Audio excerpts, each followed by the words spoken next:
लातूर हादरले। रामनवमीचा जल्लोष सुरू असताना धारदार शस्त्राने तरुणावर जीवघेणा हल्ला।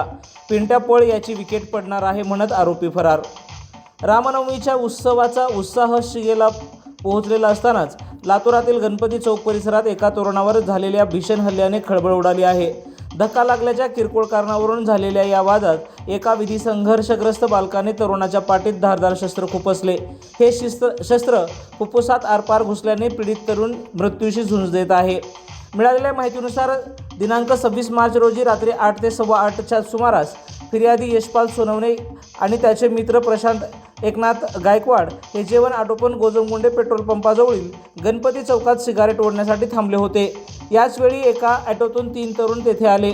ॲटोतील तरुणाचा प्रशांतला धक्का लागला आणि वादाची ठिणगी पडली।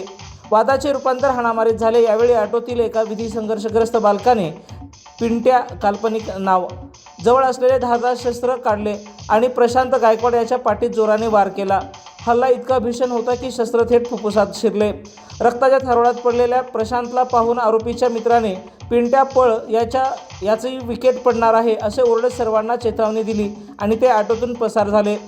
घटनेची माहिती मिळताच स्वामी विवेकानंद पोलीस ठाण्याचे पथक आणि स्थानिक गुन्हे शाखेने घटनास्थळी धाव घेतली, तर फिर्यादी यशपाल सोनवणे यांच्या तक्रारीवरून स्वामी विवेकानंद पोलीस ठाण्यात गुन्हा रजिस्टर क्रमांक 206/2026 नुसार भारतीय न्याय संहिता कलम 109, 352, 351(2), 351(3) आणि 3(5) अन्वये गुन्हा दाखल करण्यात आला आहे।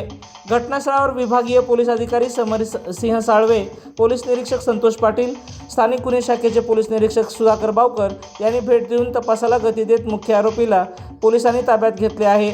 तपास अधिकारी सहाय्यक पोलीस निरीक्षक अनिल खोडेवाड यांनी सध्या परिस्थिती नियंत्रणात असून जखमीवर रुग्णालयात उपचार सुरू आहेत। तपासादरम्यान कलमामध्ये या गुन्ह्यात वाढ होण्याची शक्यता आहे असे प्रसारमाध्यमांशी बोलताना सांगितले आहे।